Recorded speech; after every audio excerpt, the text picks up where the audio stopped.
What is up, everybody? Welcome to the Movies That Make You podcast. Season 2 is in full gear, and so we are super excited for what we got going on this season. Just to let you know what that means, we still have our weekly Prepisodes where we discuss movies to watch in preparation for a new release hitting theaters. I got my buddy POPpaGoss on those each and every week. Those drop on Mondays at 6 a.m. Also, we have our Creators Conversations. This is where we're interviewing people from the business and beyond to discuss what they do to create and how they create their art. So be on the lookout for that. We're also doing our monthly watch-alongs where we pick a movie to watch. We live stream our conversation on YouTube. This week, we've got Animation Invasion. We're going to be prepping for Coyote versus Acme. And we're going to be joined by our special guest, Jason Vines of ATXFX, visual effects lead for Iron Lung. We're going to be talking about a host of films that have live action plus cartoon animation ingrained together. So we're excited to have those conversations. We hope you also check out our website at moviesthatmakeyoupodcast.com. There you can see all of our social links. You can listen to the podcast. You can watch the podcast. We also have our merch store. You can find tons of merch for Movies That Make You and our friends. We also have a link to our letterbox where you can see all the movies that we watch in preparation for the new releases, but also the movies that make you laugh, the movies that make you cry, the movies that make you scream, and everything in between. So before we get to this week's episode, let's check out what we got coming up on the Movies That Make You podcast. Next week, we've got Corey from Wilkie's Music and Movies channel over on YouTube and Instagram, and we're going to be discussing a ton of bank heist films in preparation for the new film that's dropping that Friday, How to Rob a Bank. We hope you'll join us. The week after that, we are discussing a few witch movies, and we're joined by special guests, spooky chicks and horror flicks, and also the Spooky Okie is going to be with us. So do not miss that episode as we get prepared for Practical Magic 2. The week after that, we've got Jeffrey Barker. This is the brother of Curry Barker, who directed Obsession. Jeffrey was the key PA for Obsession and is also the producer of an upcoming movie called Resonance. We are super excited to have him back for a Prepisode where we're going to be discussing his top 5 video game adaptations, all in preparation to see Resident Evil in theaters that Friday. The week after that, we've got a special episode with Jacob. It is his birthday. The podcast is going to be released. And so we're going to talk to him about the movies he's watched over the last couple of years that have made an impact on his life. We're excited to have him home, and we're excited to have him on the podcast. Hope those episodes excite you. So without further ado, let's get to the podcast. We are back with another episode of the Movies That Make You podcast. I am Sprang. I'm joined by my co-host, Mr. Josh POPpaGoss. What's going on, buddy? What is going on, everybody? And we are excited to welcome back to the podcast, Mr. Jason Vines of ATXFX. How's it going, buddy? It's going great, man. Thanks for having me, you guys. Glad to be back. Yeah, welcome back, man. Thank you. Absolutely. We got to have you on for a Creators Conversation earlier this year. We talked a bunch about Iron Lung, and you announced on the show that you had just gotten permission to do your Iron Lung fan magnets. I actually have one. It's awesome. Can you share a little bit about that experience? Because that was like so bonkers. Yeah. So the last time I was on with you guys, that was when I had just gotten permission from Markiplier and from David Szymanski, the creator of the Iron Lung video game, to even make those things.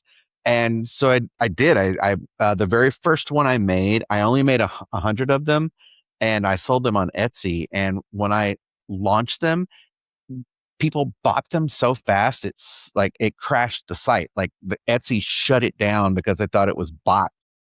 And then after digging a little bit to find out what had happened, so I had that Etsy store for 13 years. And in that time, I had sold maybe $300 total in 13 years. And then it was, I had 100 things being sold in like a minute and a half, and Etsy was like, okay, something's wrong here, shut it down. And then I had to go and like jump through hoops to like show a picture of my ID. I had to like give them like all my social, all my business information and everything. And then they were like, all right, you're legit. And then they brought it back up like a couple of hours later. But I did not know one could crash Etsy. That's what. But then even after that, man, I ended up putting together my own site, and now on my 4th fan magnet, the 4th and final question mark. And definitely the final one for now. But 4 feels like a box set to me, so I'm like, that's where we're going to end. And it is currently available on my Shopify site, which is atxfx.myshopify.com. Awesome. Yeah, check it out. Yeah, absolutely. And I was there for it all.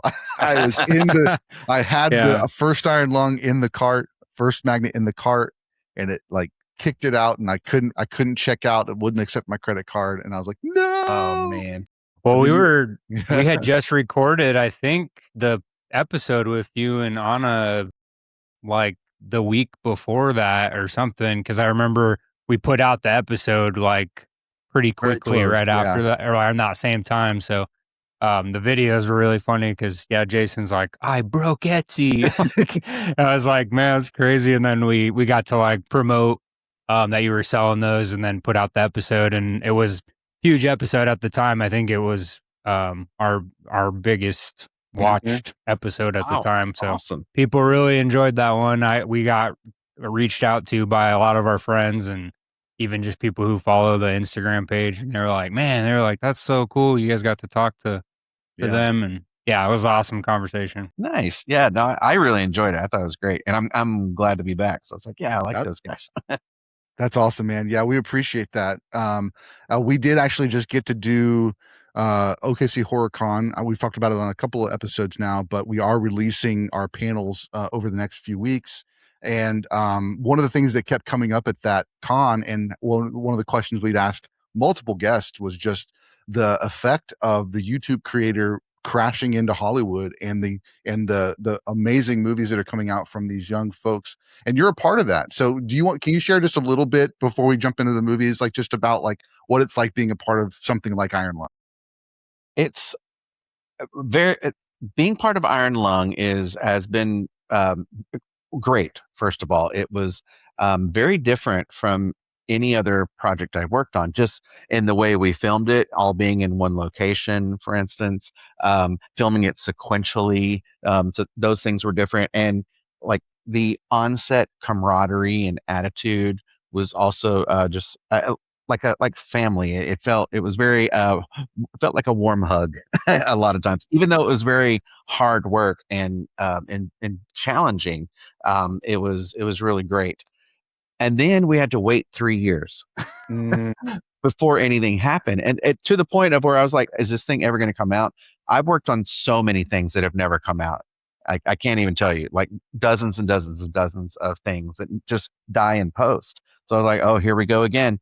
But I didn't know Markiplier, and like I do now, I think. And he puts it out, and this whole grassroots effort to get it in more theaters starts happening.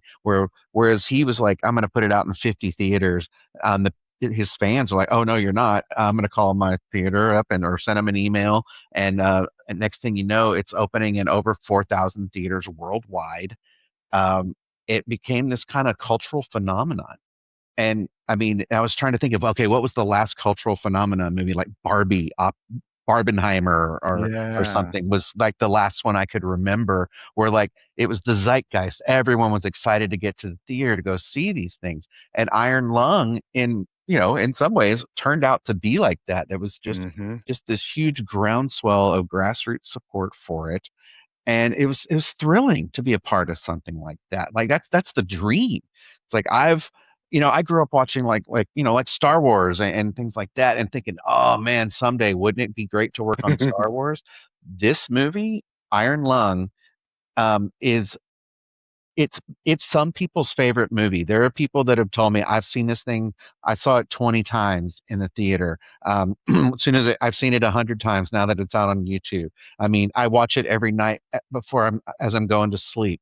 It is that movie for an entire like subset of people, which is mind blowing that I got to be a tiny part of something like that.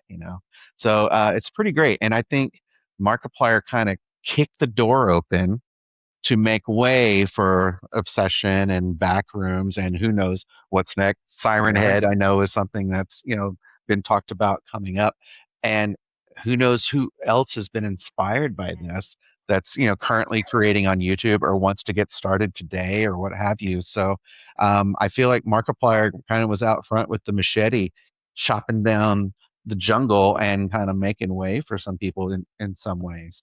And I, for one, welcome it. Yes. Hollywood's needed a shakeup for a long time, man, and the gatekeepers needed to get out of the way. So the gates have been crashed in some ways, and I can only see positive things happening because of that, because it's just going to inspire more creativity. Absolutely. That's Yeah, amazing. we got some, pretty similar answers. We had, our very first panel was Lauren Lavera, who's in the Terrifier franchise. So like Yeah. she can relate to the indie films, like just crushing it at the box office and bringing people into the theaters and into pop culture and all that. So that's really cool. I was in LA last week, hanging out with Doug Jones, no biggie, but um, I was talking to him and a couple of his buddies that came to the film fest in Burbank. We ended up, I don't know how we ended up talking about Iron Lung, but we were talking about it, and I started talking about how we had you and Anna on, and you guys told us about all the behind the scenes and how cool it was. And Doug hadn't seen the movie yet, but he'd heard about it, and we were talking about how it broke the record for most fake blood used, and they were like, really? They're like, that's crazy. They're like, we didn't hear that. And I was like, yeah. And most of it is in like the final sequence. So Yeah, the last that's 5 minutes. that's like Yeah. the craziest part of the whole thing. It's not that it just broke the record, but Markiplier, dedicated his time and his body and his health to making that record break. So Yeah. I was telling him about the story you guys told about, his wife eyes, being like, we yeah. got to go to the hospital. And they're like, man, that's dedication. And like, they've been in the business for a long time. So they were like, man, they're like, I kind of want to see that movie now. I was like, yeah, go watch it right now. It's so much fun. So He landed yeah, in it the comes hospital. up in conversation quite often. Even just with like my small circle of friends, like we talk about it and they're like, man, did you see Iron Lung? I'm like, yeah, man. We had the effects team on, and like that movie's awesome. Like, and like what I said in our creators conversation, my theater that I went to opened, well, I guess it was like, it'd been out for a week, I think at that point. But I mean, I had to get a crappy seat, like up in the top corner behind the staircase.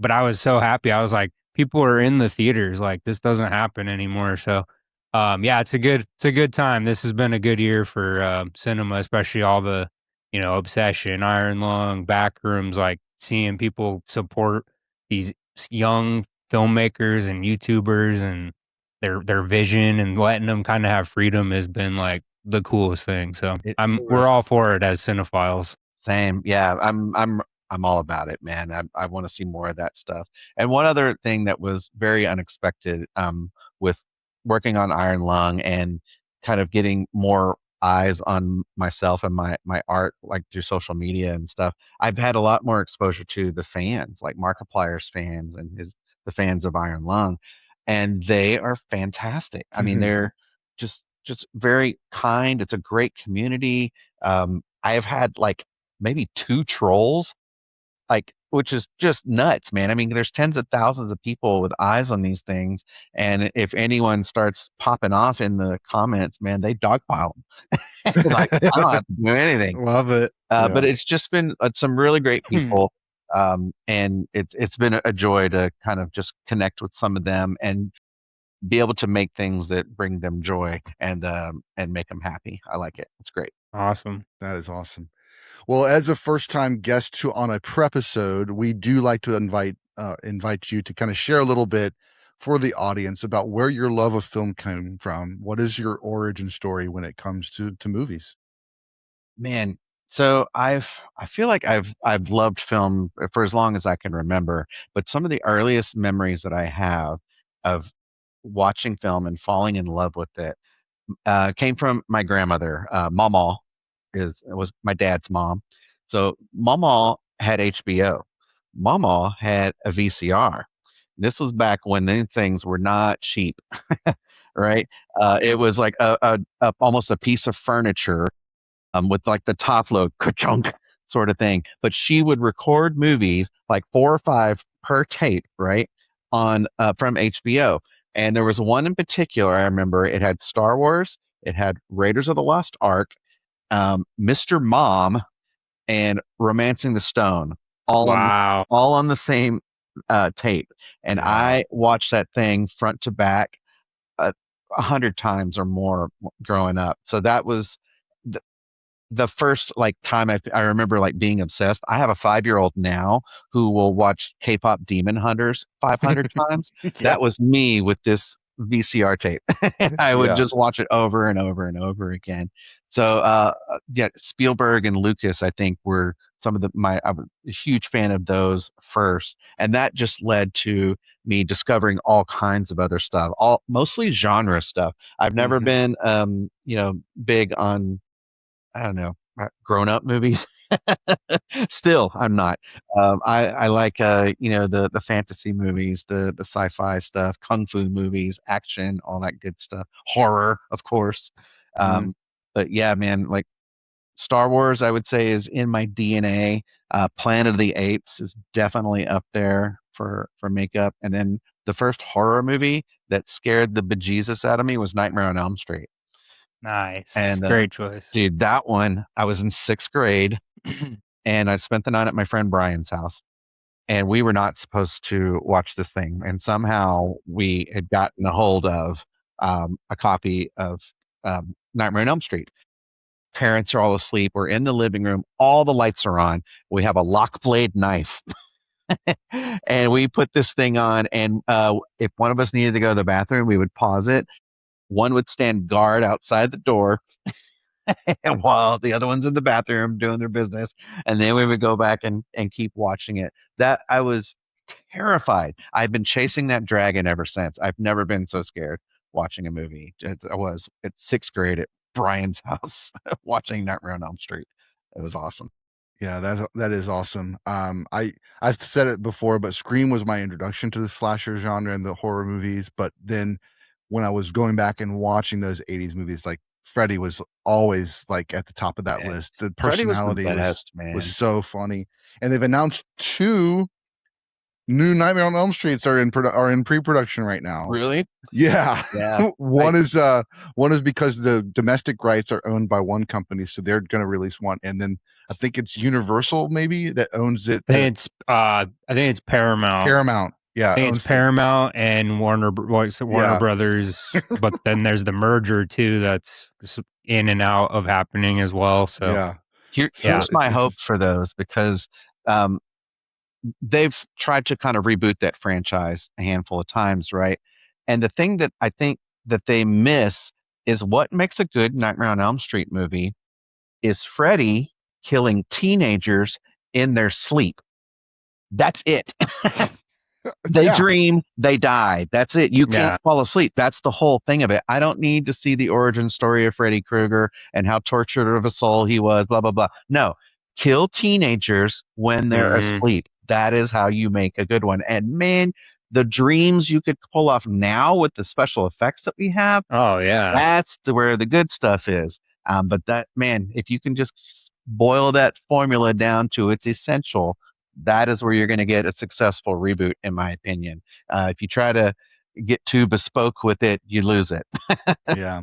It was probably in that same era when it came out where they were kind of doing that with a lot of different movies, like showing the backstory. Like even Rob Zombie's Halloween did a little bit of that. Maleficent, to go a completely different direction, was also kind of, oh, well, here's the origin of that bad guy. And then, of course, like we talked about it before, but we started recording, but Minions, it's like Gru. It's like he's a bad guy, but he's got a good heart, like, so it's just like, it's this interesting thing where I remember watching that and going, are they trying to make me sympathize with Freddy Krueger? And then then there was a twist where it was like, okay, no, okay, they know. But like for most of the movie, like it felt like they were trying to make me feel bad for him. And I was like, I feel weird feeling bad for this dude that just kills a bunch of kids, right? Like, and like that's not, I shouldn't be feeling bad for them. So it was a really weird decision to make the movie about that. So, but anyway, we've got hopes in the near future. Maybe we'll get another good one. But if we don't, even if they stink, we've still got those originals and they're amazing. So, well, how about we jump into the movies we're going to talk about today? We are preparing for Coyote vs. Acme, which is a very unique film for us to be talking about on the podcast. I think it's, especially without any kids in the episode, because it's a PG movie. It's Looney Tunes and it's live action, and it's kind of a wild movie, but it is getting rave reviews. I saw it was the first movie. It may have been a hoax, but it said the first movie to get 101% on Rotten Tomatoes. May have been a hoax. It was 15 reviews. I looked it up. I was like, just to double check, I looked it up. 47 reviews, and it's 96% right now. So That's impressive. it's still impressive. So really solid movies. And so in order to prepare for that, we're going to talk about 4 other movies that have live action and animation in the same scenes together. Roger Rabbit, Cool World, Monkeybone, and Looney Tunes Back in Action. We had to throw a Looney Tunes one in there. So we're going to talk about them, and let's have some fun with it. But first, like, just to kind of get us into the animation, you actually asked when we said, hey, here's a list of episodes, you wanted to jump into this one because you're a fan of Looney Tunes. Can you share a little bit about your love of the animated series? Totally. And it's funny you said that we don't have kids here. I don't know that a lot of kids know about Looney Tunes these days because there's like the streaming services. It's not on Netflix and it's not on Disney. It might as well not exist. Yeah. You know what I mean? Like, as far as kids are concerned, that's what my son watches. He knows all the Disney stuff, and he knows like Illumination, because Netflix will carry those. But I took him to Six Flags the other day, and we saw Tweety Bird, and he's like, "Who's that?" It's like, "That's Tweety Bird." And there's Sylvester. He's like, "Who's that?" It's like, "That's Sylvester." Oh my God, I failed as a father. So I wonder, like, to me, I grew up watching Bugs Bunny and I mean, all the Looney Tunes and stuff, and other things, and Hanna-Barbera. Kids these days know nothing of that, you know. But Saturday morning cartoons, man, just watching Bugs Bunny and like every day after school, it was, I think, my mom grew up watching that, and so that's what she felt safe showing me. And that was kind of some of the first cartoons I was introduced to. It was Looney Tunes and Disney, and like old school Disney, like Snow White, Sleeping Beauty, Peter Pan, that whole era of Disney. But yeah, man, I know all about the Looney Tunes and was a huge fan growing up. Totally. Yeah, I was definitely a fan of that too. I remember like Woody Woodpecker too, not Looney Tunes necessarily, but in that same realm, like in early morning cartoons. I remember going to my grandparents' house and watching Looney Tunes every day, every morning when it was summer, and just and kind of rewatching, especially the Looney Tunes movie, but all of them that kind of pay like a little bit of like a homage to those classic storylines, even with some of the dialogue where they, we'll talk about it, but it was really fun to revisit the genre, I will say. And yeah, let's off the fun. What about you, Josh? Yeah, I mean, I was fortunate enough. I think there was a lot of replays. I think like I was a kid and a teenager when, Cartoon Network was replaying a lot of that stuff. I think they had a station called like Toonerama or something, which is not there anymore, but that would play like all the old cartoons, which is awesome. But yeah, Looney Tunes, so much fun. I mean, how they had such a diverse cast of characters, and they were all crazy in some way. Like, you got Wile E. Coyote and the Roadrunner, which is just its own thing, which is really the basis. They're like the main characters I think for like Coyote versus Acme. But yeah, you got Bugs Bunny, who just has been an icon. But I think of Bugs Bunny, seeing him on the Warner Brothers logo when the opening of like a lot of the movies I watch, because I'm a huge Batman fan too. So Bugs would always show up in that little intro with the Warner Brothers logo. But yeah, it's just a lot of characters to like, a lot of cartoon, a lot of episodes. Especially the original voice actors like Mel Blanc. I think I didn't look it up before this, but I'm pretty positive he has like the most IMDb credits of all time. I think he's got like over 1,000. It's like 1,040 credits or something, and it's all voice work, which is insane. So, he did just for all of somebody to go that long and do so many voices, and then you go back and look at all the voices that he did for Looney Tunes, and you're like, holy cow, man, he did pretty much most of the characters. And I mean, we had some of those cartoons growing up, like one of my favorite voice actors is Billy West. And he did a ton on Futurama. He did, Doug. He was like 5 or 6 voices on Doug. So like there's been actors who've done that, but Mel Blanc, did it for a really long time and to an even more extreme extent. So it's always been fun. But yeah, it's cool to go back and watch. I at Walmart the other day, I almost bought. They had it didn't have every single episode, but there's like a compilation of 100 episodes of Looney Tunes or whatever on DVD, and I was like, man, I should really buy this because that'd be fun to just sit down and pop a disc in and just watch those with the kiddo. So Yeah. Real quick, just so you don't get murdered in the comment section, I'm pretty sure it's Mel Blanc. Mel Blanc. Yeah, that's the way I've always Dang. heard it. And I'm, I'll admit if I was wrong, if someone can prove I want. No, you're probably My right. whole life it's been Mel Blanc. I don't think I've ever heard anybody say it, so I think Right. I just always read it as Mel Blanc, but Yeah, well, Mel I'm a Blanc. little older than you. I was old enough to see him show up on Johnny Carson and things like that. Nice. But yeah, That's how I Mel remember. Blanc was an icon. Yeah. Absolutely. Yeah, he lived a long life too, almost 91? He was 91 when he passed away. He was But yeah, he's got he was in he has the 1,200 Holy crap. 1,262 credits on Wow. on IMDb, and his last one was archive footage of Bugs Bunny in 1991. That was the last Wow. When was credit Back that he in has. Action filmed? Because he got a credit on that too. Yeah, I think I was reading the little factoids before when I was prepping for this, and it did say something about I think they somehow used some of his voice to Oh, it's like put archival. him in as like an honor, like honoring him. But I don't know if they credited him with the IMDb credit, unfortunately.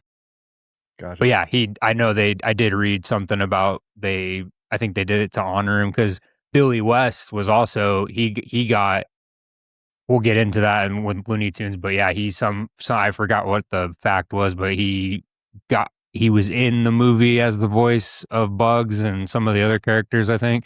And then somehow he got knocked out by this other voice actor last minute. So if you look in the credits, I think Billy West is he's technically uncredited, I think. So it's kind of weird. Man. It's a weird situation. Yeah. Voice actor death match. Yeah. Well, you hear it every once in a while. I know the Transformers voice actors, for the live action movies, they brought back Megatron and Optimus Prime's original voice. They had one of them, so Optimus Prime, but then Megatron, they needed it to be scarier, so they didn't bring back the other guy that did Megatron. So they got Hugo Weaving instead to do Megatron. But they did bring back the original Optimus Prime. So I'm like, yeah. well, I get it, really but cool. you got to honor the OG voice actors, Now that freaking voice is so distinctive. I don't know how they'd get anyone else to. Yeah, I know, right? Yeah. 100%. But, oh well. Yeah. Well, let's kick it off with Roger Rabbit, 1988. Ooh. I'll give a quick synopsis. Roger Rabbit is an actor in Toons, and in this world, Toons have their own Toontown, and they live in reality with humans. Bob Hoskins plays a private eye whose brother was killed by a Toon, and so he hates Toons, but he's been hired by the studio head to track down Jessica Rabbit, Roger's wife, to try and make sure that Roger can stay in character and leave Jessica behind. It all kind of unravels like all those film noirs do. Twists and turns. They try to solve the case, figure it all out. You think it's Jessica Rabbit, ends up being something else. It ends up being really interesting Doc Brown situation going on at the very end, who has created a solution that he can kill Toons by putting them in acid, basically, and they melt away. So Bob Hoskins, who hated Toons at the beginning, ends up being the savior of Toontown by the end. Really fun. Jason, what are some of your thoughts about Who Framed Roger Rabbit? Man, so first of all, this is the cream of the crop, in my opinion, of all the movies that we watched that combine live action and animation. Nothing can touch Roger Rabbit. Man, they killed it. It's the only time, and I don't think you'll ever see this again, where Disney and Warner characters show up in the same film like that. That was unheard of and will continue to never be heard of again. I don't think you'll ever get those two playing nice again like that. Um, it's the most believable as far as like the humans, their interaction with them. Hoskins was great, and like this was even like pre green screen acting with a tennis ball sort of thing. So he's Right. just imagining these things happening, and all of the practical effects that had to happen, like just like the scenery, popping out, props being like flung around, things like that that would then be interacted with this hand drawn cell animation and stuff. Very believable, which was not the case with some of the other ones that we watched, and we'll get to that. Yes. But I think just overall huge technical accomplishment, because that, what was this, 80, 82, 88. 80? 88. 88. Okay, thank you. 88. Not an easy feat to pull off there. They were really kind of trailblazing and stuff. And I thought they did so good. And I'm really glad that this was Roger Rabbit and not like a Bugs Bunny Mm-hmm. character. So Roger Rabbit was a brand new character we had never met before, but he was treated as if he had been there the whole time. Same with Jessica Rabbit, who, by the way, talk about icons. To this Yeah. day, women dress up as her for Halloween. She's like, as sexy bombshells go, there's never been a better one, animated version. And some of the other movies we watched tried, Mm-hmm. not as good, not as good as Jessica Rabbit. So man, yeah, there's just so many things. They set the bar so freaking high that all of the kind of copycats that came after them just felt like meh. But I don't know. I loved it. It's a classic. I love the story. The villain is fantastic. The dip that he gets is like legit scary. I mean, it's like the stakes are really high. So it wasn't just wacky kid stuff fun. This was like a solid story, and really well executed with memorable characters. And then they used to put shorts, like Roger Rabbit shorts before movies for years after that. And I always loved when those things come up, because I thought they were fantastic. So definitely my favorite of the bunch was Roger Rabbit for sure. Yeah, I agree with you 100%. This was the best of seeing them interacting with each other in such a realistic way. I think the one scene that jumps out to me is when Roger Rabbit's crying because his wife's playing patty cake with the guy, and the studio head hands him a handkerchief. He grabs it, blows his nose, and the handkerchief is real. Yeah, Yeah, the handkerchief is real. right? It's a real handkerchief. There were And multiple times you're like, how'd they do that? How did they do that? And I was just blown away. That was the one that stood out to me. And like you said about the tons and tons of cameos, they're talking about. We got the cast of Fantasia, on set today. I mean, it's just, so you see all the things that the broomsticks are sweeping stuff up. Droopies in the elevator. Yes, I mean, just so good. insane. I thought the Daffy and Donald piano duet, and them getting on each other, like, I can't understand what you're saying. I thought that was just hilarious. It does lean a little bit towards a little bit more vulgar than what you'd see in the Looney Tunes, but it wasn't as like drastic as like what we're going to see in like Cool World, where it's just like over the top with the animated cartoons being more vulgar, but it's just kind of playful. Definitely, I mean, I feel like they definitely told you from the beginning, like within the first 10 minutes, who the villain is very clearly. Yes. You aren't surprised by the end, because it was the guy you thought it was. Roger is being framed, and we got to figure out why.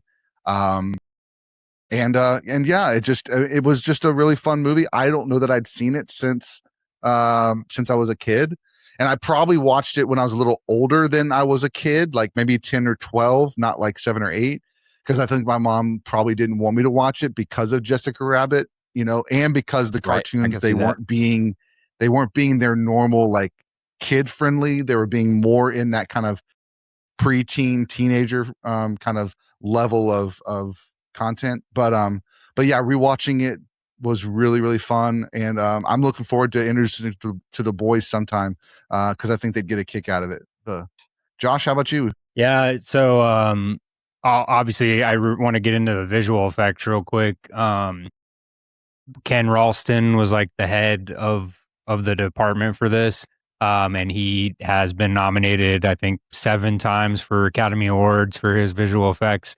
He used to be the lead visual effects artist for ILM, Industrial Light and Magic, which we comes up on the show quite often because they're so I love that documentary series they did on Disney. It's so like I could watch that over and over because that's the stuff that like got me into movies. But yeah, Ken Ralston, I mean, he has won a few times with Robert Zemeckis. I mean, he won visual effects for Forrest Gump, Death Becomes Her, which I know every year for like Halloween and stuff.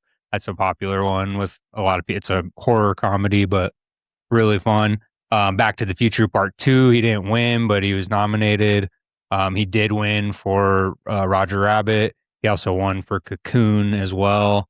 And he also worked on Dragon Slayer. He was nominated for that, which that was a fun animated live action kind of mashup.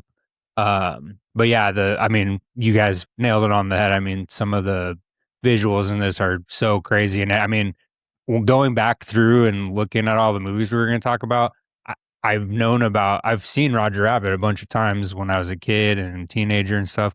But I always forget that it was like an 80s movie because it like you just don't think that those kind of effects could have been possible in the late 80s or even, early 90s for that matter.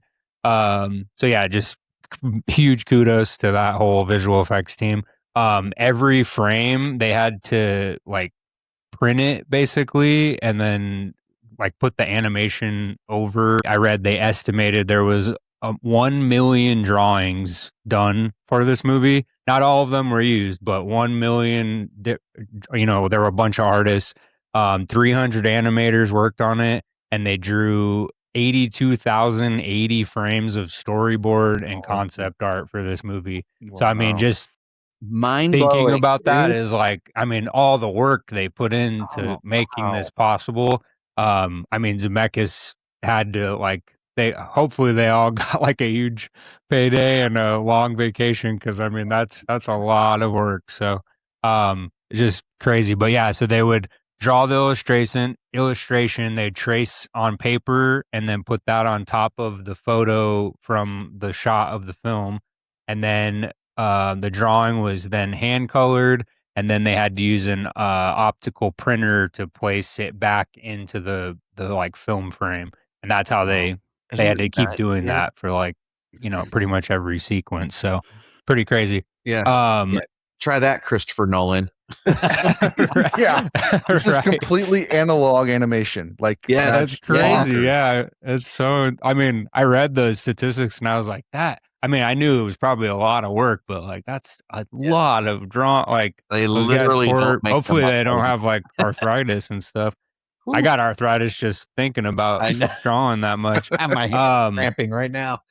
Yeah, but and then Judge Doom obviously is like when you're a kid, especially like I remember the first time I watched that movie, I thought I love Christopher Lloyd, but man, he's so terrifying in that movie, especially like his, sorry, spoiler alert, 40 years later, he dies, but his death is crazy. Like I remember just being a kid and being like, that is so scary. Like his eyes are popping out of his head and they're getting bigger and he's like basically melting. Oh man, it's insane. It's kind of I just now thought of this. It's an amped up cartoonish Terminator death. He's where the Terminator just goes down with the thumbs up. Yeah. Christopher Lloyd screaming the whole way. So apparently originally they wanted Zemeckis and Spielberg wanted Tim Curry for that role. That would have been great though. I guess he was even like his audition and what they did with him for pre-production. I guess it was really, really scary. Like they said Christopher Lloyd was really creepy, but they said Tim Curry was like genuinely terrifying. But man. I guess the producers and stuff thought he was too terrifying. So they toned it down just a little to Christopher Lloyd. But I mean, it's still super creepy. But I wonder if there's any deleted like footage out there of Tim Curry just even like doing a voice or something. Cause he was also supposed to be you can hear the first recordings. He was originally Joker for Batman the Animated Series. Wow. But then he was not what they ended up wanting. So like Mark Hamill came in and obviously, became so iconic for that voice. But yeah, Tim Curry, I mean, man of many gifts, especially early on in his career. And then Kathleen Turner, obviously, you talked about Jessica Rabbit being such an icon. Kathleen Turner, she's very, popular in Hollywood, or was at one time, especially Romancing the during that Stone, time. man. Yeah. But Back to that. well, and she's the speaking voice of Jessica Rabbit, but she's not credited in the movie. Amy Irving, who did the singing voice of Jessica Rabbit, is actually credited. I think they fixed it on the new re-releases and they credited her finally. But like the early on stuff, like I guess she was like, I think she was still in the credits, but she wasn't a lot on like the Jessica Rabbit stuff because Amy Irving did all the singing, and so they felt like she needed to be up there higher, I guess.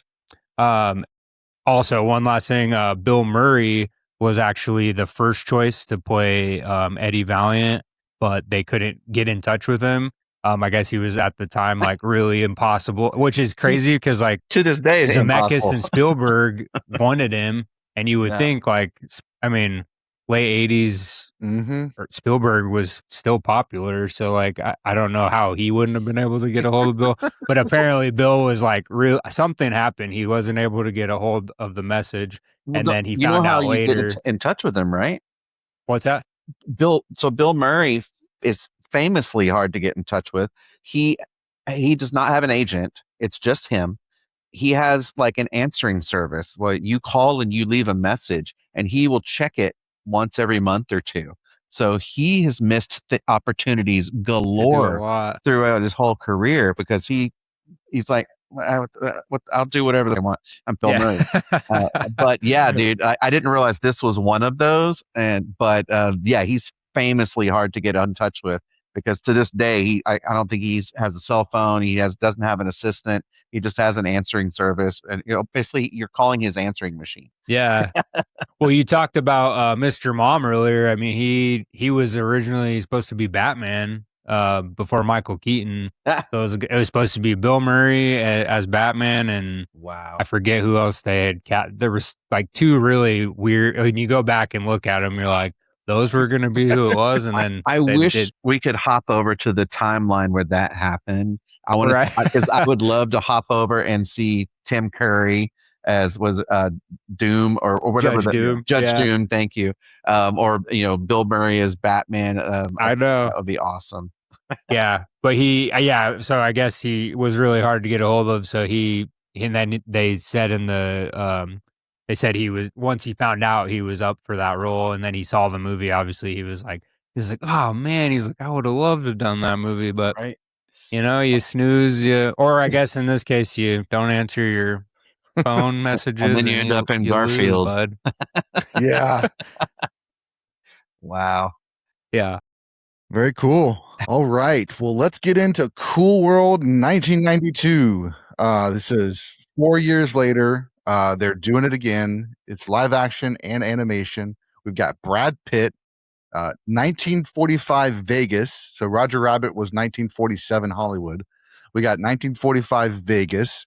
Brad Pitt gets hit by a car. His mom dies in a motorcycle accident, and he gets transported by this cartoonish scientist into Cool World, which is an animated world and universe surrounded by, and he's the only human, he's the only Noid in Cool World. Flash forward 1992, we find out that Gabriel Byrne plays the artist that is responsible for drawing all the characters of Cool World, and he's a famous artist. He's in jail for some reason. I can't remember why, but he gets out of jail and somehow has a mansion that he's living in. It's like, I thought you just got out of jail. How do you have all this money? So he ends up being one of the animations that he's drawn is this beautiful young lady. and she wants to bring him into the cool world. And the main reason why this is a problem is because if toons have sex, they join the human world, and that's bad because it causes a breakdown in both worlds. So Brad Pitt understands this. He tries to warn Gabriel Byrne. Gabriel Byrne doesn't listen. He gets seduced by Hollywood and ends up doing that. And then they go to the real world. She's spastic as all get out, Kim Basinger. And then they start flashing humans and toons, and everything's falling apart. She's trying to get to the spike that's going to allow her to stay a human the whole time. They end up being able to stop her, and Brad Pitt ends up dying, and then they turn him into a toon for good, and so now he can be with the love of his life, who's also a toon. And yeah, if it sounds weird, it's because it is. Yes. Excellent synopsis of this shit show of a movie, by the way. Because, man, while I was watching it, I just have to keep going like, what? And so when I suggested this, I thought I had seen Cool World, and for some reason in my brain, I was like, that was cool. It was not cool. This was my least favorite of the bunch. So, and it's been out for a long time, and the people that made it should know better. So anyway, here's my take on this. First of all, it's this was designed by committee, 100%. Like every Hollywood, which is WOULD, like she would. Like okay, I see what you're doing there. Is drawn completely different from every other toon that's on there. And it's almost as if like every toon had a different like director that was, in charge of drawing them. And there was like no explanation of like what worlds they might be from or anything like that. Later on when Brad Pitt gets transformed, he looks so completely different from Holly and from like his wife or whatever, which okay. So, all right, here we go. Brad Pitt comes home from the war. He's a soldier, right? And he's like, hey, Ma, I got to show you this cool thing outside. Come on outside with me. Check it out, a new Harley, huh? Hey, you want to come with me? Let's go for a ride. Oh, no, I got to go clean up. No. Come on, let's just go for a ride. So they're having a nice ride through the desert. He gets hit by the most over-the-top drunk driver I've ever seen in a movie. Cackling with laughter, swerving all over the road while he's making out with a showgirl or whatever, because this is Vegas, right? Gets in a wreck, and inexplicably somehow he gets teleported by the mad scientist, right? So now he's the law there, and the biggest law that you can't break is toons can't have sex with noids. He's literally the only noid there. One. How did he find that out? Did he fuck around and find out? I don't know. How else would you know that? How would that even be on the books? A noid's never been there.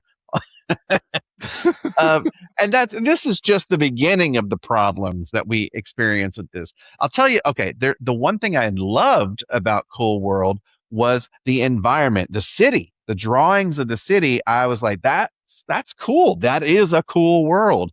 The inhabitants of it, they went so over the top with how insane they were. Like in Roger Rabbit, like each character had its personality, right? And not everyone is just all the time. Yeah. In Cool World, everyone's like that. Except for Holly, right? It's like they pan around and show all the background extras, and they're like hitting themselves in the face, grabbing their head, and like trying to pull it off, so their necks are stringing out like this. I mean, like why? And then she's got to go up and like climb up a building to touch the spike, is what they call it. Like, who's writing this shit? I don't. It was like a Mad Lib or something, man. It was completely bonkers, completely insane, and I was like, "Is this thing over yet?" I don't know. I did not enjoy Cool World as much as I thought I would, and I apologize for suggesting it. Oh no, you're good. You're good, buddy. I will It's the say experience. when I was 12, when this came out, I was very excited for this because I liked the idea of Hollywood. Sure. I did too. She was, I mean, if you like Jessica Rabbit, wait till you see this one. That's what I thought too. It's like a straight like copy of like Marilyn Monroe. She wants to be Marilyn Monroe. There's that whole thing. She's really playing it up. And Kim Basinger, I think that's partly like she's great for that role. She probably had a lot of that she was trying to look up to in a certain way. And as a kid, I thought it was funny and silly and stupid. Watching it as an adult, it was really weird and dumb. And we kind of talked a little bit about the effects of the interaction between the animation. Yes. This one, they didn't even try it. They didn't, dude. They just look over there, and then we'll put the animation wherever it feels like, and Brad's never looking at anybody in the eye. No. I saw that they tried to do certain things where it looked like it was a set that was painted to be like a cartoon. And so he was interacting with that. And then sometimes it looked like it was more green screen with cartoon stuff. Mm-hmm. So it was rough. And I mean, and like I said, when we were talking about Roger Rabbit, this one took the vulgarity and just kind of went all the way with it, except for being R-rated. It wasn't R-rated, but it was fairly close just with the animated characters doing all the crazy stuff. But I mean, it's a nuts film, and I wouldn't suggest it to anybody, honestly. The other thing that throws me off is like random cartoons and sounds just flying across the screen at different points for no reason at all. For no reason. Zero context, and then you never see them again. They're having a conversation and blah, blah, blah, blah, like it's almost like they didn't want you to. Maybe they didn't want us to actually see, like, right. They were like trying to tell us in front of us. They're like, all right, you can leave now. Yeah. Or you can leave later. Yeah. And I think the craziest part is they're like, all right, Jack, you go upstairs. You guys got to stay out here. But Holly said we could watch. And they start stacking up furniture so they could climb up and watch Holly make it with Annoyed. And then they fall, and then somehow they get up quicker the second time. Then they. It's insane. Oh, it's crazy. Another thing I noticed, and I don't know why this stood out to me, but basically Brad Pitt was playing his character from 12 Monkeys. Like the way the cadence that he talked and everything, I was like, he's playing the same dude from 12 Monkeys. That's what I kept picking up on. It's from that same era, right? Like the early 90s. Yeah, he did this movie like a year after he did his breakout in Thelma and Louise. So like he was just getting noticed finally because he did some like TV shows and some stuff right before Thelma and Louise, but then that like put him on the map, and then he did this like literally a year later. Yeah, and then I'm surprised it didn't derail him. But I know. Yeah, I wondered when I was watching it, I was like, oh, Thelma and Louise, like he got mad like props for that one. I wonder if this is one of those situations where they filmed it like 3 years before, and then it hit with like, ooh, let's put this one out. We got, you know, he does. If you look at his face, I mean, I know he always looks young, but like he does look a little bit youngish. He's very baby face compared to Thelma and Louise, but like he also is more like rugged and has like a beard and stuff in Thelma and Louise. So who knows? Who knows? Maybe the Backlot breakdown will reveal some other secrets. Josh, what you got? I just got a few. So this was directed by Ralph Bakshi, who is most famous for doing pure animation, but like I guess like the original, not green screen, but like motion capture, because he did the Lord of the Rings animated movie, which if you guys ever want to have a good time with friends, I remember when I lived in Colorado, we would throw the Lord of the Rings animated film on, and it's so much longer. It feels longer than the actual live action movies. And the book. But it's so ridiculous, like the noises and the sound effects. But they actually recorded actors like and put them into like animation form for parts of the movie. Yeah, but it's called rotoscoping. Rotoscope. Thank you. Yeah. And then he also did Fritz the Cat, which is another bizarre one. He did Wizards, which when I worked at the video store, that one was really, really popular. I think that's like his most well-respected movie that he did. But yeah, Cool World is not one of them. Cool World, actually, I was curious while we were talking just now. Rotten Tomatoes, it has a 4%. And that's out of 51 reviews, and that came out in 1992. Wow. The audience score was a 31. This review from Tyrannosaurus R says half a star out of 5 stars. This movie makes me sick, makes me want to have sex with sexy women.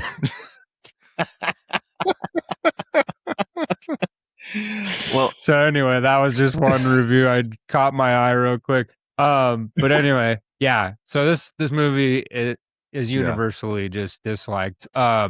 Tracy Lords was actually originally supposed to be Hollywood, but they found out they could get Kim Basinger, and somehow Kim Basinger wanted to do this. Well, at the time, it was like, oh, Roger Rabbit was such a huge hit. So they probably tried to cash in, but yeah, I guess they did. They didn't realize Mr. Ralph Bakshi was like actually Ralph batshit crazy. But for publicity for this, they actually Paramount put a huge cutout of Hollywood, like up on the D in the Hollywood sign on the hill. Oh, really? And it pissed off a lot of people, probably because they also saw the movie and they're like, this movie sucks. The studio, the way they got it got them to say yes to it in the first place, was the LA riots had like just happened around that time.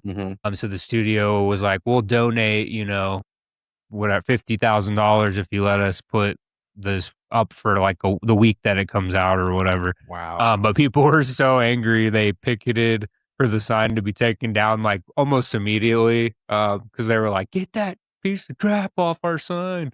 So yeah, they picketed, whatever.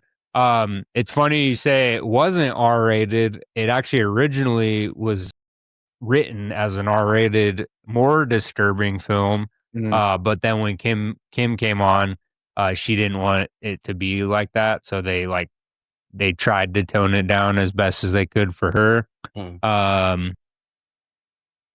Big surprise, the movie didn't perform well. But the soundtrack was actually pretty awesome. It had, Moby early on before he was big. David Bowie was on there. Neil Tennant from Pet Shop Boys did I think 1 or 2 songs for it. And then the score for it was well received as well. So the soundtrack, I think, is liked more than the movie. I think there was a Super Nintendo game that came out for it too that actually did, or maybe a regular Nintendo. I just remember as a kid, I think they did a tie-in game, and I think the game was actually like more received. I could be wrong on that, but I'm pretty sure that happened. What the hell would you do in the game? It's like, hey, Hollywood's upstairs. Let's see if we can watch. I mean, and you have to build. It's like Tetris. Yeah, Cool World. It came out for Super Nintendo. What? Cool World, but it was developed by British studio, Painting by Numbers, and it was released by Ocean Software, which I remember that being like a big studio for Super Nintendo at the time. But yeah, it's I don't know. For our audience, you can go after this and check out some clips of the video game for Cool World. I'm not sure what's on it. I'm not sure what it's about. It's probably, hopefully it's not exactly like the movie. Maybe it's cooler. Maybe it's a cool. They should have called it Cooler World for Super Nintendo. And another big surprise. One last thing. Brad is ashamed of this movie. Yeah. He spoke about it when he was doing an interview for Bullet Train. They brought it up, and he's like, "Yeah, I can't believe I did that movie." So, but look at him now. Yeah, he's a Oscar winner, and he survived. He's all good. Let that be a lesson to any one of us. You can be in Cool World. you can put a big, huge stinker and still make something of yourself. Yeah, exactly. What a ridiculous film. Yeah. Well, let's not move away too far from ridiculous, because the next up we got 2001's Monkeybone. Brendan Oh, I love this Fraser. one. Brendan Fraser is in this one and the next movie we're going to talk about. He loves talking to animated characters, obviously. This one looks more claymation than animation.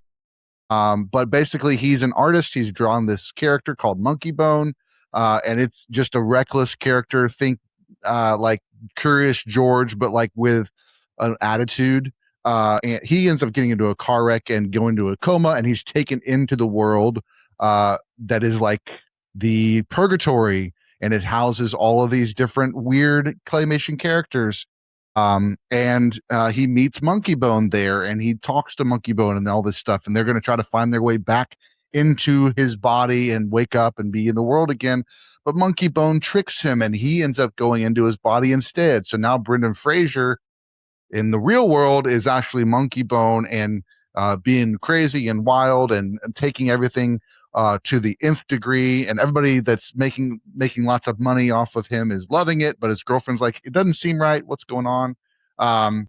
So then finally Brendan Fraser in the purgatory talks to Whoopi, who is Death, talks her into letting him go back and try to win this girl's heart. So she puts him into Chris Kattan's neck broken body, and who's in the middle of open body like gathering of organ donation, and he has to grab all of his organs, put them back in, and duct tapes his whole. It's a little crazy. He goes and he tells her, uses the pet name, and she realizes that it's him. He gives her the ring that they can get married, and then he and Monkeybone in his real body both die by falling out of a floating Monkeybone and falls to death, and then Whoopi puts him back in his body, and he gets to live happily ever after, I guess you'd say. But that's all I got. It also has Doug Jones in it. Woo! As the Yeti. Friend of the show, and also has Rose McGowan in it as the cat girl, and also a character named Stephen King, who's also in jail in this purgatory for some reason. Jason, let's hear it. What do you got? Man. So after watching Cool World, I was not expecting anything out of this movie, because it also, I'm sure you'll tell us in a second, did not do well on Rotten Tomatoes.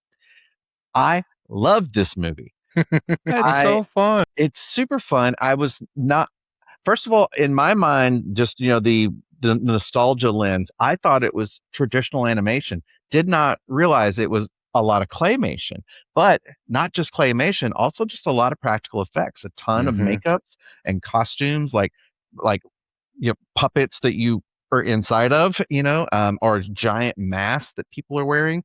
The freaking crazy costume that Giancarlo Esposito is in, as with like the goat with the tiny feet, the god of sleep or whatever. Wildly imaginative. The way they kind of reimagined like what a Grim Reaper would look like. I was super in love with everything that happened in that purgatory world. I thought it was a really, really great design. And the movie itself was just fun. I mean, I expected to just be kind of rolling my eyes at Monkeybone because, he's a crude monkey. But I don't know, I found him charming. With his mischief. He is a lot like Curious George, but with a libido. But yeah, man, I really liked that one, and I thought they did pretty well with like acting with animated characters, Brendan Fraser especially. But yeah, man, Monkeybone way better than I ever thought it was going to be, and I think me watching Cool World made it seem so much better. I watched that one second. I'm so glad I started with Cool World. Nice. Yeah. But man, yeah, I'm a fan. I like Monkeybone. I think it's solid. I'm actually gonna recommend it to people. Yeah, go back and revisit it. I think it holds up better than you think. Nice. Yeah, this was actually a first watch for me. Yeah. First watch for me. I had some fun with it. It's really wacky and crazy. but it's silly, and you got to just kind of turn off your brain and just enjoy the silliness and go with it. I mean, Brendan Fraser is really, he's got that personality that is just charming, and he can just he can make it work. And I thought he did a really good job. Like I said, the Chris Kattan stuff was super funny. And I'm blanking on his girlfriend's name. Bridget Fonda. Bridget Fonda. And let's not forget Bob Odenkirk as the surgeon too. As the surgeon. Yep, I saw that one too. Bob Odenkirk. Dave Foley's in it. Yes. Yeah. He gets naked.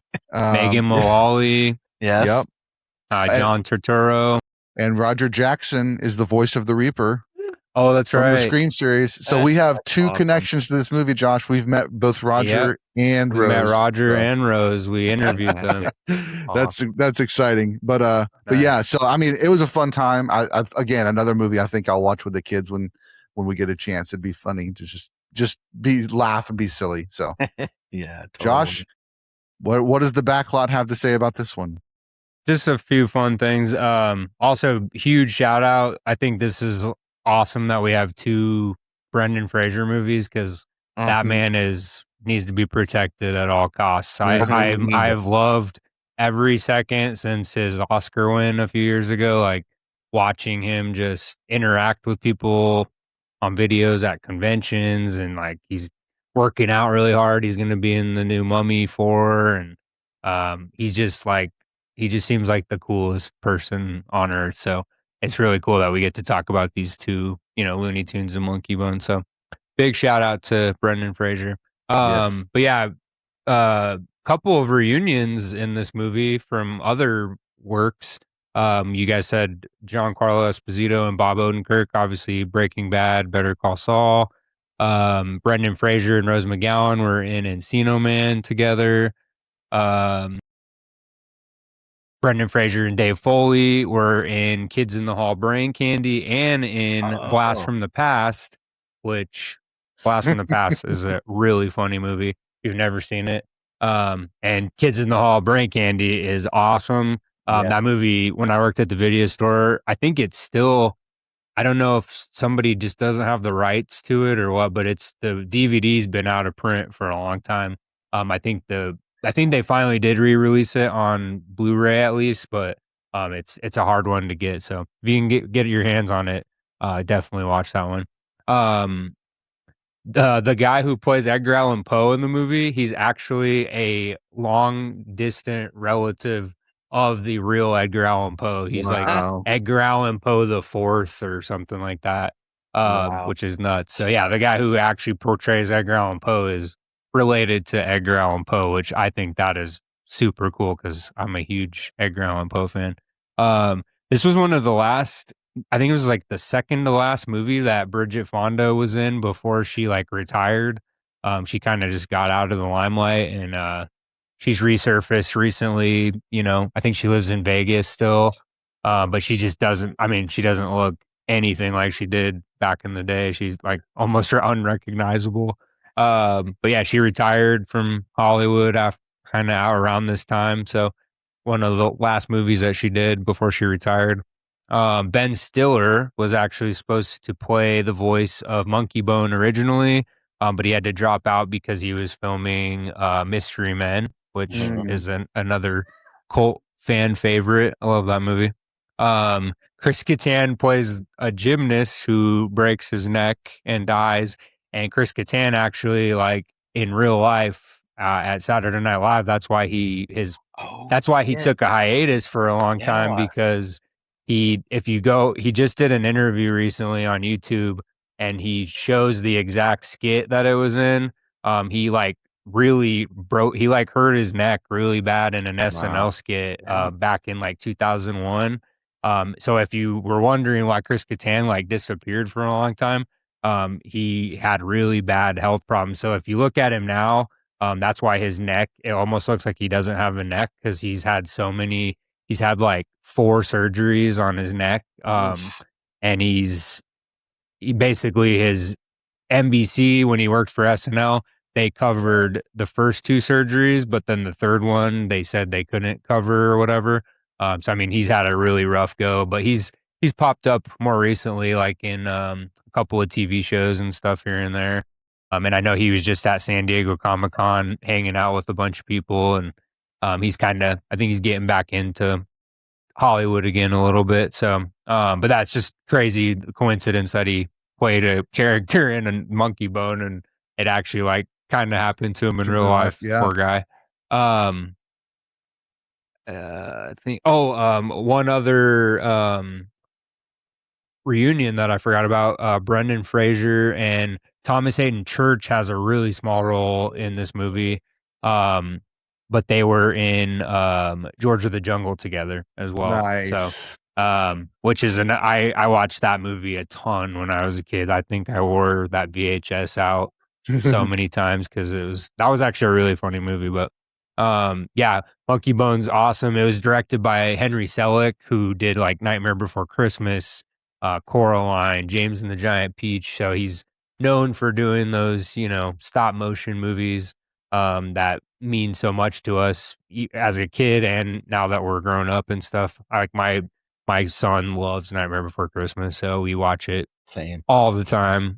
James and the Giant Peach, I think, is visually just such a cool piece of art.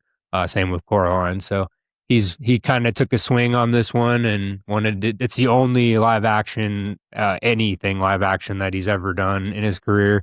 And I think he had such a bad taste from what the studio kind of made him do for this movie that he doesn't want to do live action movies ever again. So, he's really good at stop motion though. So maybe he can just keep doing that. But Monkeybone is a really fun one to go back and rewatch, especially for all our audience. If you've never seen it, if you love Brendan Fraser, you'll love this movie. It's so much fun. There's silly characters. There's actually a pretty cool, it's a cool story that like it involves a lot of stuff that I think a lot of our audience would like. And it's just a lot of fun. So check it out. Yeah, totally. I agree. Absolutely. Yeah. And I think we need more stop motion in our lives anyway. So I'm okay with Henry Selick not directing any more live action because I don't know. I'm looking forward to the new Leica movie that's coming out. Speaking of oh man. But yeah, anything stop motion, man. Sign me up. I want to see it. Absolutely. Yeah, I agree. I like just watching, videos of people just do, like the time lapse one where they like show step by step. I forget. Well, there was a really cool one they did for Kubo and the two strings. And then did you guys see that? I'm drawing a blank on the movie name now. It was a horror movie, and the vibe kind of reminds me of Iron Lung a little bit, but it just came out a few years back. A stop motion one? Yeah, it's all stop motion, and it's a horror movie, and it won a bunch of like independent awards. Is it the one that the guy goes down like it's like he goes underground and he goes underground? Yeah, it's a foreign film too. I can't remember the name of it either. Drive me nuts, I watched it last October for part of my Oktoberfest. Yeah, it's really well done. Oh, Mad God. Yeah. Yes. Oh my God. That's Phil Tippett's movie. Yes. Yeah. Yes. The one he worked on for 30 plus years. Yes. Mad God is absolutely bonkers. And so good. It's the wettest, squelchiest movie I've ever seen. It's disgusting and it's pure mad genius. And everyone should watch it and just be like, what was this guy on? Right. I knew Jason would know what I was. I knew you both would know what I was talking about. But it's funny. I didn't catch it right away, and you're like, he goes underground. But yeah, I had it on the tip of my tongue, and I couldn't think. I see the post. I could see the poster in my head, and I just drew a blank. But yes, Phil Tippett. Yeah, that was who I was thinking of. But yeah, it got a 92% on Rotten Tomatoes. I mean, awesome. It's a great movie for our audience if you haven't seen it. But that is pure. Since we're going down that stop motion rabbit hole, and there's a little movie called Star Wars that used stop motion. What's that? What is a Star War? What is a Star? That's War? Weird. Someone played chess in that movie. How can you have a battle with a star? It's crazy. Weird. But I hear they're making a new Star Wars movie, and they'll be back in action before you know it. Speaking of back in action, Looney Tunes back in action. Woo! Just 2 years after Monkeybone, we have back in action Brendan Fraser. Quick synopsis: Daffy is tired of being under Bugs's shadow, so he tries to make a bid to be the star of the show, and the Warner Brothers, which was so funny, the twins sitting at the end of the table, they're said, "Get out of here!" So they get rid of Daffy, and then Brendan Fraser plays a security guard on the studio lot, but also wants to be a stunt person, and because he looks like Brendan Fraser, he did do some stunt work for Brendan Fraser. It's kind of funny there. So they end up having to go try and find Daffy again and all this stuff. There's also Steve Martin, who is this evil genius that works at Acme and is trying to destroy everything's. Why? I think one of the funniest jokes he said was, "Why are we paying 8-year-olds this much money when we can pay 3-year-olds to do it so much less?" That was a great line. It also felt like he was doing a Will Ferrell, Harry Carey accent with his voice a little bit, that kind of really nasally. So there's some fun stuff like Bugs and it's got all the Looney Tunes have their nice little day in the sun. You've got the Elmer Fudd stuff, and the funny thing that they did in this movie that also happened in Roger Rabbit as a bookend is they're saying yes, no, yes, no, no, yes, and they flip it on the other person. That's kind of a funny joke. We get Marvin the Martian, we get the Tasmanian Devil. We even get Michael Jordan showing up from the Space Jam set to say, "Hey, let's run some drills." So I mean, they're just throwing everything, all the different characters in there. It's a lot of fun. It's Looney Tunes. It's Brendan Fraser. It's a good time. Also, another quick shout out, Josh. It's got Ron Perlman in it for 2 seconds. He's in the room, and Steve Martin's doing his main speech, and he's one of the cabinet members of this company, the board members, but he's like literally in it that one time on the camera, and then you never see him again. I did like that Goldberg showed up as like one of the bodyguards or whatever. I remember him from WCW. Not Whoopi Goldberg, just Goldberg. Very good. We got another callback. Yep. Yeah, just Goldberg, the wrestler. I thought the great psycho gag when she goes in to see Bugs and he gets scared because nobody's supposed to come into the bathroom while he's showering, and he does the entire psycho scene even with the Hershey syrup. Like, yes. It's so great. We also get Matt Lillard in there having a conversation with Shaggy as him doing the voice as Shaggy. I thought that was and him and Scooby are like shaking him down, like, "Hey, you're ruining our rep here." Exactly. And the other thing that it has James Bond himself, who plays Brendan Fraser's dad. And it's actually this whole secret thing going on that they have to stop Acme from destroying the world. So it's a fun movie. Jason, what you got? This one was silly fun. I liked it. Speaking of reunions, so to speak, Jenna Elfman's in this, who was also in Fear the Walking Dead that I worked on. So I didn't know she was in this one. I also didn't know Brendan Fraser was in it before you guys before I fired it up. I was like, oh, hey, I was just watching him in Monkeybone. But anyway, yeah, Jenna Elfman. I thought she was delightful in it. But yeah, this one was just silly, and it was good to see all of the characters brought out. And man, it seemed like this is a movie that just everyone in Hollywood wanted to be in. So I think that's why you see like Ron Perlman just kind of hanging out as like a board member and never has a line. He's just he was on the lot that day. Yeah. He's like, "What do you got? What's going on? Can I be in? Yeah, just sit here. Yeah, all right. Well, I got a few minutes before lunch. Let's go."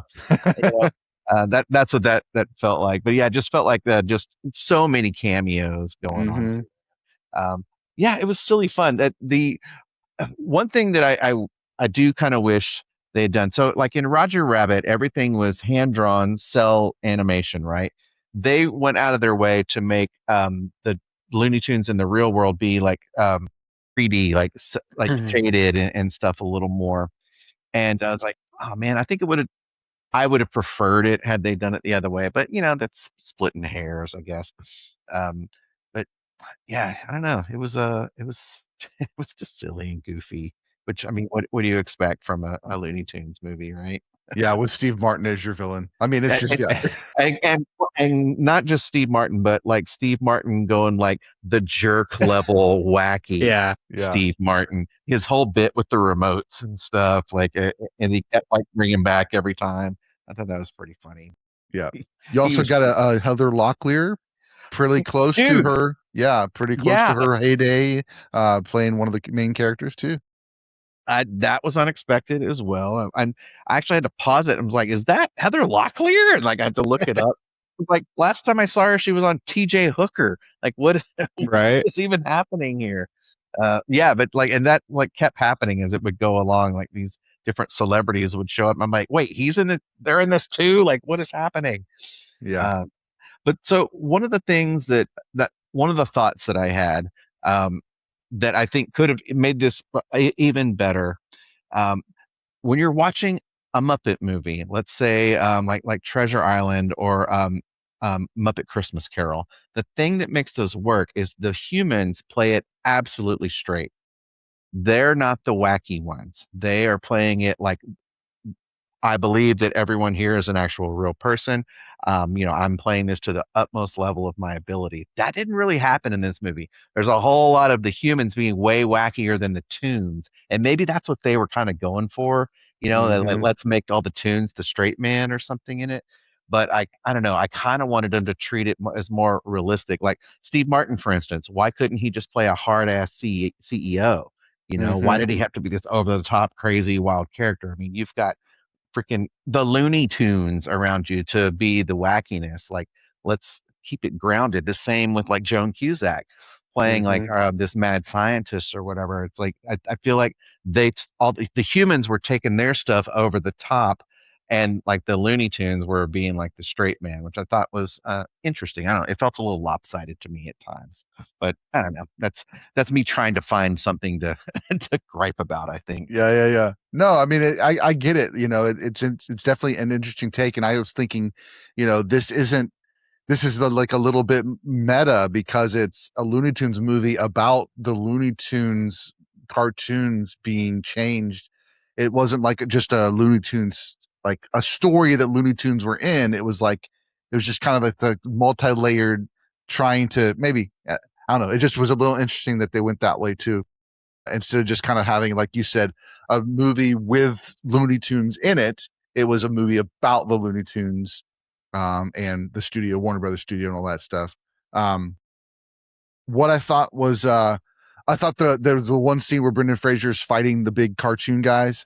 That was like really cool. Like I know that he's just fighting probably nothing, but the way that it was animated and everything looked super real. Like looked perfect the way that he was fighting. That was fun. One of the other funny moments, they were trying to figure out what the clues were that his dad had left him. They had some sort of card, a playing card that had this 3D thing, and they had to put it over the Mona Lisa, and everybody's dressed normal, and then it's like, she says, maybe we have to steal the Mona Lisa, and it cuts, and Bugs and Daffy are both in like the classic robber gear, and they're like way ahead of you. I just thought that was a funny moment. In that, and then like I said, the Michael Jordan thing just popping in out of nowhere. Oh, that was it too, because it wasn't just that. It was like there was a couple of other things happening, and then at the end, after Michael Jordan showed up out of nowhere for no reason, Daffy goes, "This doesn't make any sense," like so. They were self-aware. Yeah, they knew that they were kind of going all in on this, but yeah, still a lot of fun. I mean, it was definitely Looney Tunes. I love the opening. It's that classic where it's rabbit season. No, it's duck season. It's like it's just like pure nostalgia in that opening scene to kind of get you in the mode. Last thing I wanted to say that I thought was super fun was that Daffy was running away. Brendan Fraser's chasing him. And Daffy can run into the animated tunnel and come out the other side of the animated tunnel. But Brendan runs through it, and he runs through the paper of the tunnel and then runs back through the paper of the tunnel. I just thought that was a fun like play on the whole animated people can do stuff, but humans still can't interact in the animation world. I love that part too. The thing that stuck out to me though is the guys that are carrying it are like, whatever. I mean, they don't Like this happens all the hey, time. what the hell, man? Like, that's what I would be doing. Like, what are you doing? Yeah. And then the last one I wanted to mention is that Bugs Bunny is in the car. They all crash in a car. There's water filling the car, and there's a fish. And Bugs says, "Look, I found Nemo." Yeah, So that was I saw that one too. that was the last joke Great. I wanted to say. I wrote that down. I thought those were funny. So, Josh, what you got for the backlot breakdown? So yeah, this, like you guys said, this was really fun. I think Jason, you said something about like all the big name people that showed up. I think they just had a love for Looney Tunes. They grew up with it. So I mean, at the time, they probably saw a really cool opportunity. I think from everything I've read, I guess there was a lot of like studio interference. This was directed by Joe Dante, the legend. He did Gremlins and yes, The Burbs, and I mean Joe Dante's done so much awesome work, but he took this movie on as a dedication and tribute to his friend Chuck Jones. But then I guess the studio just like heavily interfered and didn't really let him do the movie that he wanted to do for his buddy, which is unfortunate because we probably could have got something even more fun. But going back to the Psycho reference, Bugs pours Hershey's syrup down the drain. That was a reference. Hitchcock, for the fake blood in Psycho, in that scene, he used Bosco chocolate syrup to make the fake. So that was like a nod to Hitchcock and making that scene come together.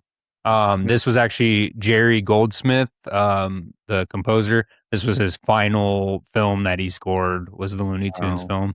But yeah, another legendary person in Hollywood.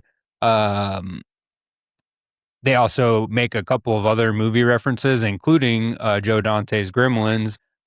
There's a yellow pizza car scene, and Jerry Goldsmith's score that he plays for that scene is the score from Gremlins, which was directed by Joe Dante, like I just said. There's also a nod to Dr. Strangelove with Wile E. Coyote. His missile says "Hi there" before it drops. And for the I guess for all the stuff except for only on the ships and missiles, like I guess like the big items, not the actual characters for the animation. They were hand drawn, and then they used CGI for the color, and then that added like tones and shadows. And then they just put that over backgrounds and then use 3D animation to make the like ships and the missiles come to. But all the other characters were all, I think, done like the original way that they were in the Looney Tunes cartoons. And then just one last thing. This was before Warner Brothers got rid of their old feature animation label. This was actually the last animated type film that they did under that label. And then they didn't do another thing until the Lego movie in 2014, I believe. And that was when they started Warner Animation Group. That was like their new label. So the last movie they did under the like WB featured animation label was Looney Tunes Back in Action. So wow. I just thought that was interesting, but yeah, a lot of fun. A lot of references to the stuff, a lot of us grew up on, or the ones who didn't grow up on it. We watched it with our parents or whatever on reruns. Yes, a lot of fun. So good time. Absolutely. And just a real quick thing on Coyote versus Acme before we jump off is that it was actually in the trash bin.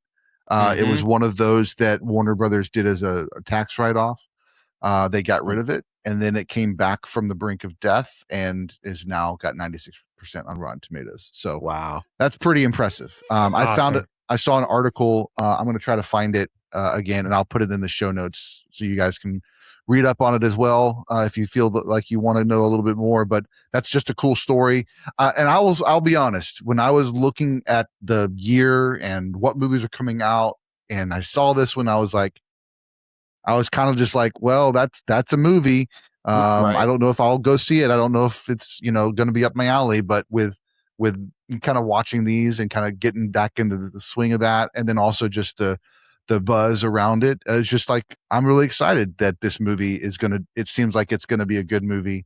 And hopefully it does well at the box office. So The Very I'm a thing- cool. huge Will Forte fan too. Yeah, Like that's what I was everything gonna he say. touches is so. I mean, even like little skits he does on. He used to pop up on Conan's late night show as like a Mhm. weird character, and he's just so. I mean, so funny. And James Gunn was actually one of the writers for this movie as well. Just a Nice. little. So I'm sure he had something to say for that. And John Cena is the attorney for the Yeah. defendant. So Yep. he's the Acme attorney. And So, John Cena, I must say that man, like the more he does comedic like roles, he's pretty darn funny. yeah, Dude, absolutely. that guy is so much more of a Renaissance man than I ever would have guessed. Right. It's Yeah. insane. I'm like, really? You like not only do you have this Greek god body and are super famous, and you're also like super kind and philanthropic and Mhm. well read and like it's like Yeah. good and It's like just insane. mega talented. Right. Huge fan, John Cena. Well, and to come from that like wrestling background for the most part to get his start, like yeah, like you just said, I mean, I would have never guessed. And then it's taken him a long time. I mean, he'd pop up here and there. Like I remember everybody was raving about his little cameo. He was like a small character in what was that comedy with Bill Hader and Oh, and Amy Schumer, right? Is that the one you're talking yeah, about? it was directed by I can't remember. It's had LeBron James in it too, right? yeah, LeBron James played himself in it. Yeah.